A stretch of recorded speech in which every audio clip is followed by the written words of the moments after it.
அனைவருக்கும் வணக்கம். நாங்கள் அரசாங்க நிலையங்களில் ஜாயின் பண்ணலாம் பற்றி பேசுகிறோம். ஸோ நாங்கள் வந்து ஒரு ஐடியா கண்டுபிடிச்சிருக்கோம். அந்த ஐடியா வந்து நாங்கள் எக்ஸ்பிளைன் பண்ண ஆசைப்படுறோம். ஸோ ஐடியா என்ன அப்படின்னா railway safety massive detector.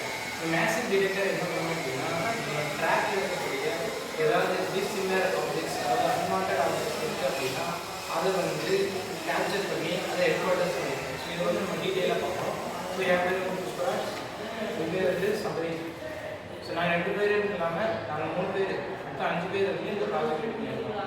So இந்த ப்ராஜெக்ட் பற்றி நம்ம எக்ஸ்பிளைன் பண்ணோம் அப்படின்னா சமுதாயத்தில் எவ்வளவோ பிரச்சனைகள், எவ்வளோ விஷயம் நடந்துருக்கு. ஸோ அதில் ஒன்று தான் முக்கியமாக கருதப்படுற ஒன்று ஆக்சிடென்ட்ஸ். அந்த ஆக்சிடென்ட்ஸ் வந்து ரயில்வே சேஃப்டினாலே என்னதான் நம்ம சட்டங்கள், ரூல்ஸ், நிறைய விதிபாடுகள் கொண்டு வந்திருந்தாலும் இப்போ ஆக்சிடென்ட்ஸுங்கிறது நடந்துகிட்டே தான் இருக்குது. ஸோ அதை ரெடியூஸ் பண்ணணும் அப்படிங்கிறதுக்காக நாங்கள் ஒரு 5 பேர் சேர்ந்து இந்த ப்ராஜெக்ட் உருவாக்கியிருக்கோம். ஸோ இந்த ப்ராஜெக்ட் என்ன பண்ணோம் அப்படின்னா இது வந்து ரயில்வே ட்ரெயின் பக்கத்தில் நாங்கள் வந்து ஒரு பவர் சப்ளை பாக்ஸ் போட்டு வச்சுருக்கோம்.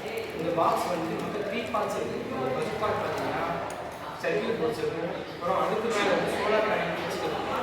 ஸோ இதுக்கு வந்து என்டர்டைன்மெண்ட் வந்து ஃப்ரீ சோலார் பேனல் இருக்கிறதால. செகண்ட் பார்ட்டில் வந்து பார்த்தீங்கன்னா ட்ரோன் செக்ஷன் இருக்கும். தேர்ட் பார்ட்டில் வந்து பார்த்தீங்கன்னா லேசர் சென்சர் இருக்கும். ஃபர்ஸ்ட் இது என்ன வேலை செய்யும் அப்படின்னா லேசர் சென்சர் வந்து ரயில்வே ட்ராக்கில் வந்து லீனியர் வேவ்ஸ், அதாவது லைன்ஸ் அனுப்பி ஏதாவது ஆப்ஜெக்ட் வந்து இருக்கா அப்படின்னு செக் பண்ணும். அப்படி ஆப்ஜெக்ட் இருக்குது அப்படின்னா ஒரு 2 மினிட்ஸ்க்கு அப்புறம் ட்ரோன் ஆனது போய் கேப்சர் பண்ணி அதனால் என்ன பிரச்சனை வரும் அப்படிங்கிறது வந்து ஹெட்குவார்ட்டர்ஸ்க்கு இருக்கும்.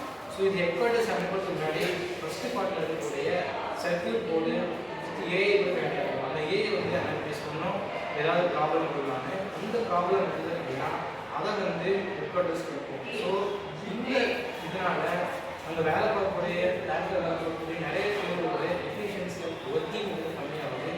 அப்புறம் நிறைய ஆக்சிடென்ட்ஸ் இருக்குது. எவ்வளோ பேர் பயணப்படுறோம், அவங்க அப்பா அம்மா பசங்களோட டிரைவ் பண்ணுறாங்க, நிறைய பேர் இறந்து போகிறாங்க, சின்ன குழந்தைங்க எவ்வளோ பேர் எடுத்து போகிறாங்க, நியூஸில் போகிறாங்க, எல்லாருமே பார்க்குறோம். ஸோ இந்த மாதிரி நிறைய விழிப்புணர்வு ஏற்படுது. ஸோ இந்த பாக்ஸ் இருக்கக்கூடிய சோலார் பேனல் பக்கத்தில் நாங்கள் இன்னொரு சர்க்யூட் வச்சுருக்கோம். அந்த சர்க்யூட் என்ன அப்படின்னா செக் பண்ணணும், ஹியூமிடிட்டி செக் பண்ணணும், ஏதாவது ஆப்ஜெக்ட் இருக்கா, தண்ணி இருக்காங்கிறது எல்லாமே செக் பண்ணி இந்த எல்லா டைம்லேயுமே வந்து ஒரு மேன் ஆனவங்க வந்து ஒரு ரயில்வே ட்ராக்கை வந்து செக் பண்ண முடியாது, பாதுகாக்க முடியாது. புயல் அடிக்கும் போது, எஸ்பெஷலி புயல் அடிக்கும் போது, மழை பெய்யும் போது, வெள்ளம் வரும்போது செக் பண்ண முடியாது. அப்போ வந்து ரயில்வே ட்ராக் ஃபுல்லாக வந்து பார்க்கறது ரொம்ப கஷ்டம். ஸோ அதுக்காக தான் இந்த ப்ராஜெக்ட் ரெடி பண்ணியிருக்கோம். ஸோ இந்த ப்ராஜெக்ட் எங்களுக்கு ரொம்ப பிடிச்சிருக்கு. நாங்கள் உங்களுக்கு எக்ஸ்பிளைன் பண்ணுறது பிடிச்சிருக்கு. நன்றி.